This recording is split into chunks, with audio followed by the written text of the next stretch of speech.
오늘 하나님 말씀 창세기 43장 1절부터 15절까지 말씀입니다. 그 땅에 기근이 심하고 그들이 애굽에서 가져온 곡식을 다 먹으매 그 아버지가 그들에게 이르되 다시 가서 우리를 위하여 양식을 조금 사오라. 유다가 아버지에게 말하여 이르되 그 사람이 우리에게 엄히 경고하여 이르되 너희 아우가 너희와 함께 오지 아니하면 너희가 내 얼굴을 보지 못하리라 하였으니 아버지께서 우리 아우를 우리와 함께 보내시면 우리가 내려가서 아버지를 위하여 양식을 사려니와 아버지께서 만일 그를 보내지 아니하시면 우리는 내려가지 아니하리니 그 사람이 우리에게 말하기를 너희의 아우가 너희와 함께 오지 아니하면 너희가 내 얼굴을 보지 못하리라 하였음이니이다. 이스라엘이 이르되 너희가 어찌하여 너희에게 또 다른 아우가 있다고 그 사람에게 말하여 나를 괴롭게 하였느냐. 그들이 이르되 그 사람이 우리와 우리의 친족에 대하여 자세히 질문하여 이르기를 너희 아버지가 아직 살아계시느냐 너희에게 아우가 있느냐 하기로 그 묻는 말에 따라 그들에게 대답한 것이니 그가 너희의 아우를 데리고 내려오라 할 줄을 우리가 어찌 알았으리이까. 유다가 그의 아버지 이스라엘에게 이르되 저 아이를 나와 함께 보내시면 우리가 곧 가리니 그러면 우리와 아버지와 우리 어린 아이들이 다 살고 죽지 아니하리이다. 내가 그를 위하여 담보가 되오리니 아버지께서 내 손에서 그를 찾으소서. 내가 만일 그를 아버지께 데려다가 아버지 앞에 두지 아니하면 내가 영원히 죄를 지리이다. 우리가 지체하지 아니하였더라면 벌써 2번 갔다 왔으리이다. 그들의 아버지 이스라엘이 그들에게 이르되 그러할진대 이렇게 하라. 너희는 이 땅의 아름다운 소산을 그릇에 담아 가지고 내려가서 그 사람에게 예물로 드릴지니 곧 유향 조금과 꿀 조금과 향품과 몰약과 유향나무 열매와 감 복숭아이니라. 너희 손에 갑절의 돈을 가지고 너희 자루 아귀에 도로 넣어져 있던 그 돈을 다시 가지고 가라. 혹 잘못이 있었을까 두렵도다. 네 아우도 데리고 떠나 다시 그 사람에게로 가라. 전능하신 하나님께서 그 사람 앞에서 너희에게 은혜를 베푸사 그 사람으로 너희 다른 형제와 베냐민을 돌려보내게 하시기를 원하노라. 내가 자식을 잃게 되면 이르리로다. 그 형제들이 예물을 마련하고 갑절의 돈을 자기들의 손에 가지고 베냐민을 데리고 애굽에 내려가서 요셉 앞에 서니라. 아멘. 79년 8월 24일 이탈리아 남부 나폴리 연안에 있는 베수비오 화산이 폭발했습니다. 티투스 황제 시절이었는데요. 화산 용암이 분출을 하고 화산재가 막 덮이고 엄청난 양의 흙과 막 돌이 막 비오듯 막 쏟아지고 폼페이를 덮쳤습니다. 폼페이 인구가 2만 명이었는데 그 당시 10% 2천 명이 매장되어 죽었습니다. 영화 폼페이 최후의 날 그것도 좀 생각이 나고요. 그런데 18,000명은 왜 살았고 2,000명은 왜 죽었을까요? 어느 날 이런 설명을 보았습니다. 가난한 사람들은 빨리 떠났다. 그런데 부자들은 머뭇거리다가 죽었다. 종말의 때에는 재산이 곧 저주입니다. 소돔과 고모라가 망할 때 롯의 아내도 뒤를 돌아보다가 소금 기둥이 되었습니다. 왜 뒤돌아보았을까요? 소돔에 두고 온 재물, 그 미련 때문이 아니었겠습니까? 심판의 때는 소유가 저주인 것이 확실히 맞는 것 같습니다. 사랑하는 성도 여러분, 야곱은 참 위대한 족장인데 만년에 별로 행복하지 못했습니다. 사실 야곱은 하나님으로부터 반복적인 축복의 약속을 받고 실제로 그 축복을 받은 사람이죠. 40세 때 형 에서의 분노를 피해서 하란으로 갈 때 베델에서 이미 하나님의 축복의 약속을 받았어요. 내가 너와 함께 있어 내가 어디로 가든지 너를 지키며 너를 이끌어 이 땅으로 돌아오게 할지라. 내가 네게 허락한 것을 다 이루기까지 너를 떠나지 아니하리라. 이런 엄청난 약속을 받았어요. 20년 수고하고 60세쯤 큰 거부가 되어서 돌아오는 길에 에서의 군대와 부딪혔습니다. 야복 강가에서 하나님과 씨름하고 기도하다가 이스라엘이라는 이름도 받고 에서의 위협으로부터도 구원받았습니다. 세겜에서 딸 디나 강간 사건이 있었죠. 현지인들과 이제 큰 싸움이 나게 생겼는데 하나님이 베델로 올라가라 그래서 가서 또 베델에 가서 하나님의 축복을 받았습니다. 나는 전능한 하나님이라 생육하며 번성하라. 한 백성과 백성들의 총회가 내게서 나오고 왕들이 내 허리에서 나오리라. 내가 아브라함과 이삭에게 준 땅을 내게 주고 내가 네 후손에게도 그 땅을 주리라. 이렇게 반복적으로 축복의 약속을 받은 사람이 이게 어디 또 있을까 싶어요. 그런데 만년의 야곱은 행복하지 못했습니다. 사랑하던 라헬이 먼저 죽었습니다. 라헬이 베델에서 에브라스로 가는 도중에 베냐민 나타가 죽었죠. 그 다음 라헬의 아들, 그 아끼는 아들 요셉이 형들이 팔아먹는 바람에 죽은 줄 알고 또 지냈습니다. 그러다가 이제 기근이 들었는데요. 먹을 것이 떨어졌습니다. 10 아들을 보냈는데 시므온이 구금당했습니다. 정탐꾼으로 몰려서 이제 베냐민을 데려오라는데 그래서 결백을 증명하라는데 야곱이 참 속이 탑니다.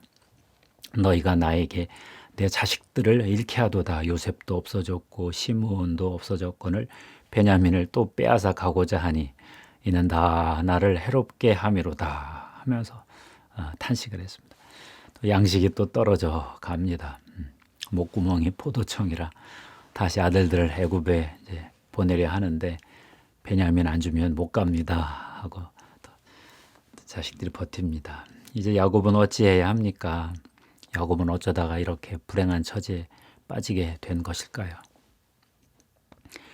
여러 가지 원인이 있겠으나 저는 베냐민에 집착하고 있는 것이 한 원인이다. 이런 묵상을 해봤습니다. 지금 야곱의 집안의 일은 하나님의 섭리를 따라 진행되는 거죠. 야곱에게서 12부족의 그 기초를 놓으려고 지금 하나님이 초자연적으로 강권적으로 역사하시는 것입니다.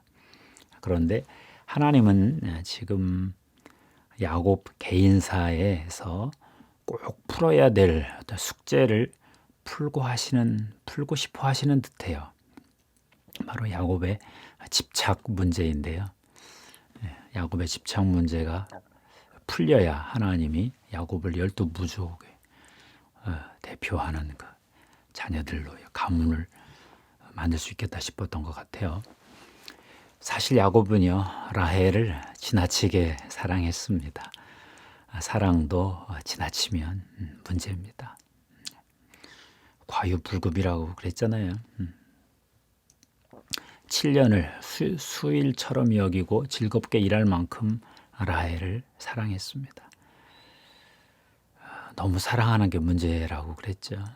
라헬이 죽자 요셉과 베냐민에게 집착을 할 수밖에요.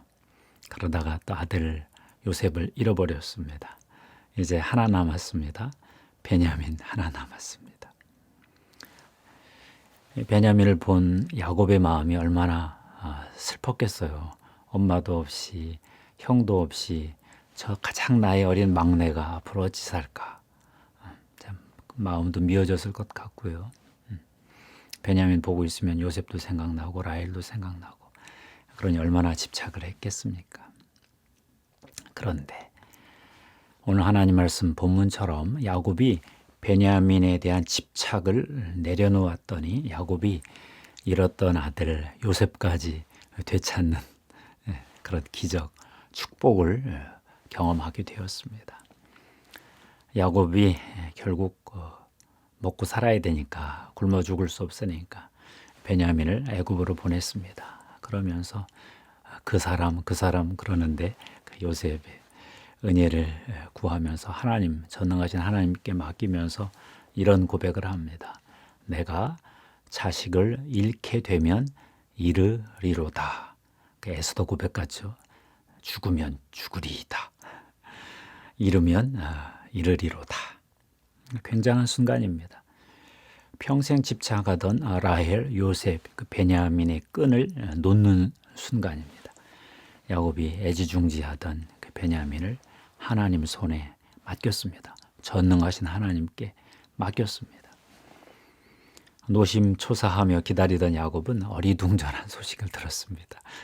요셉이 지금까지 살아있어 애굽 땅 총리가 되었더이다 하는 말을 들었어요. 이해가 되지 않죠.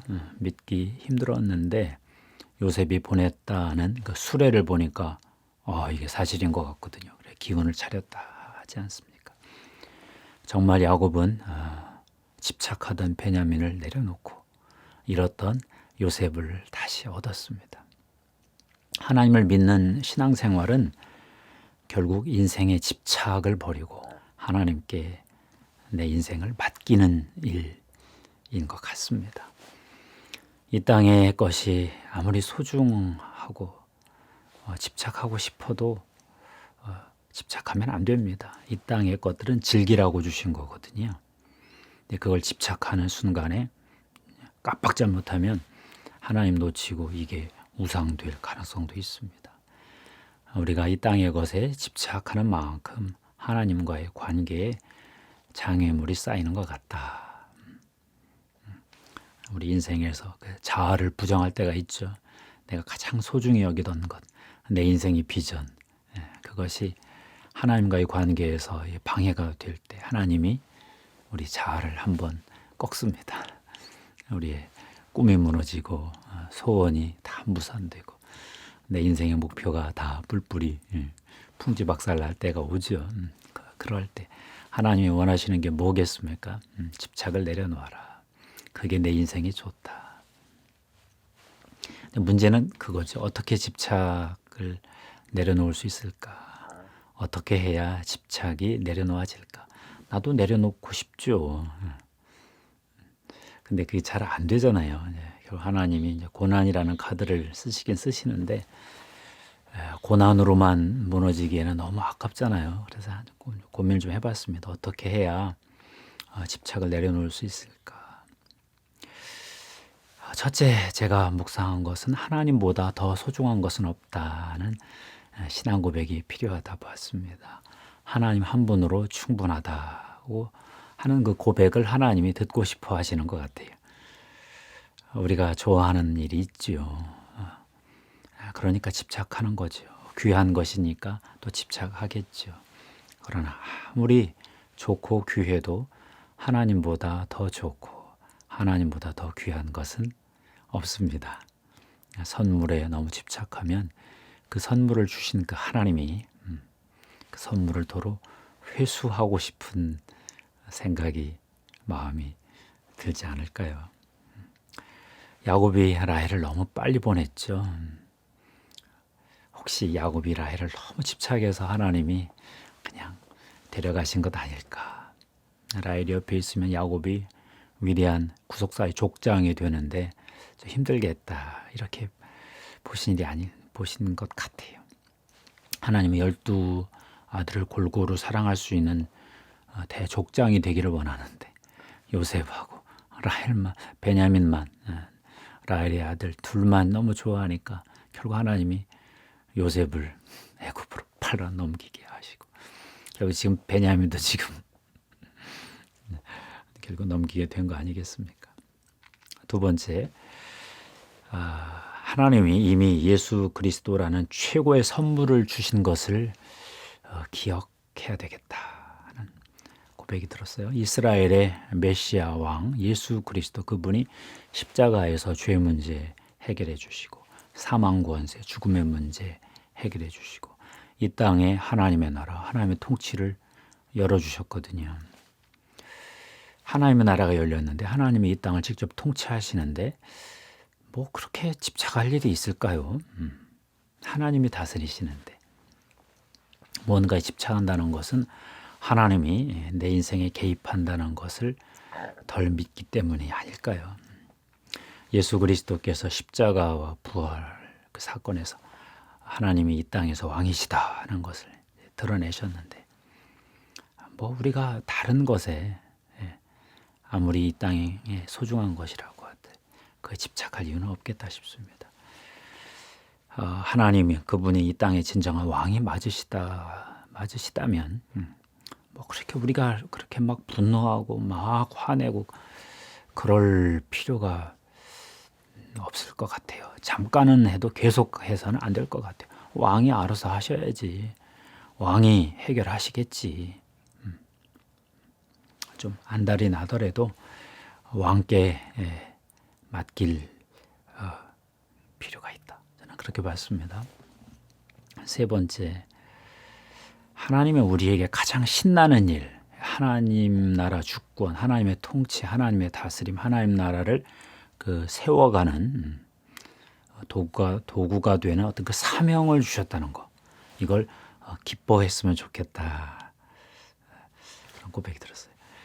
여러분, 소유는 많아질수록 심드렁해집니다. 있어도 그만 없어도 그만입니다. 많아질수록 소유는 부담스럽습니다. 잘못하면 소유의 노예가 되기 십상이고요. 내가 청지기 사명을 잘 감당하고 있다고 한다면 관리 부담만 늘어나는 것입니다. 하나님의 뜻대로 재물을 쓸 어떤 영적 역량이 없으면 차라리 부자가 안 되는 게 낫습니다. 하나님이 주신 그 지식을 여러 사람을 이롭게 하기 위해서 홍익인간 이념처럼 쓸 게 아니면 공부해봤자 교만해질 뿐입니다. 소유보다는 사명입니다. 주님이 맡기신 일을 하고 공급해 주시는 대로 자족하며 살고 다른 사람, 하나님의 사람으로 세우는 그 재미로 살 수 있다면 이보다 신나는 일이 있겠나 싶습니다. 너무 제가 철없는 소리 하는 것 같습니까? 천국의 노마드라는 필명을 쓰시는 이용규 선교사 최근 근황을 좀 찾아봤습니다. 이분에게 받은 충격이 워낙 커서 요즘은 뭐 하시나. 이분이 2012년에 몽골 선교 사역을 이제 접으시고 인도네시아 자카르타로 사역지를 옮기셨죠. 2012년부터 2015년까지 한 3년간 고생을 많이 하셨더라고요. 췌장이 안 좋아져서 수술도 하시고요. 그 췌장 나빠지면 여차하면 췌장암 아닙니까? 넷째 아이가 태어나고 비자 문제 계속 인도네시아 정부에서 트집 잡고 또 재정 문제 어렵고, 재정 문제는 항상 어렵지 않습니까? 이 문제의 도가니 속에서 이 용규 선교사님이 참 기도를 많이 한 것 같아요.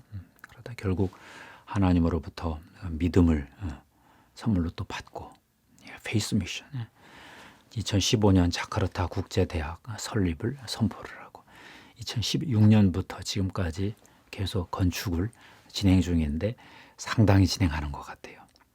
아무것도 없으니까 하나님 그분의 공급만으로 자카르타 국제대학을 건축해 가고 계십니다. 정말 대단한 믿음 같아요. 이용규 선교사님 뵈면 지난번 한번 영상 설교 들어보는데 입이 이렇게 돌아가셨어요. 그러니까 뭔가 신경계가 이제 교란됐다는 거죠. 너무 안쓰럽더라고요. 저렇게까지 고생을 하셨구나. 하나님께 맡기고 사시는 그 삶, 그 페이스 미션, 이 믿음이 저렇게 위대한 것입니다. 저렇게 믿음으로 사는 사람들에게 집착은 이제 그냥 빨리빨리 털어버려야 될 문제죠. 집착하는 만큼 믿음의 길이 장애를 받으니까. 사랑하는 성도 여러분, 야곱이 내려놓은 그 집착 기억하시고 내 인생에 지금 내려놓아야 될 집착들을 하나하나 정리해 봅시다. 하나님 안에서 천국, 하나님의 통치 앞에서, 하나님의 다스림 앞에서 하나하나 다 넘어가기를 바랍니다. 기도하겠습니다. 하나님 감사합니다.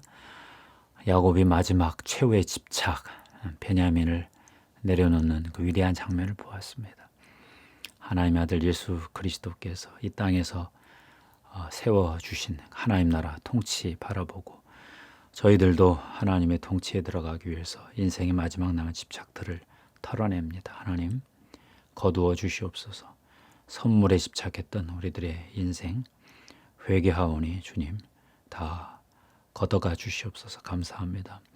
예수 그리스도의 보혈로 우리 성도들을 덮습니다. 성령님 기름 부어 주시옵소서. 이 어려운 코로나의 시절 거룩한 성령의 능력으로 기름 부음으로 통과하게 해 주시옵소서. 우리 성도들의 삶에 기근 때에도 축복받았던 이삭의 축복 임하기를 선포합니다. 나사렛 예수 그리스도 이름으로 명하노니 모든 기근들 떠나갈지어다. 하나님 감사합니다. 이 기근의 때에 우리들의 집착을 거두어 가시는 것 감사합니다. 더 큰 축복 주시기 위해서 더 영원한 하나님 나라 축복 주시기 위해서 하시는 하나님의 처사로 알고 감사합니다. 주님 영광 받아 주시옵소서. 예수님의 이름으로 기도하옵나이다. 아멘.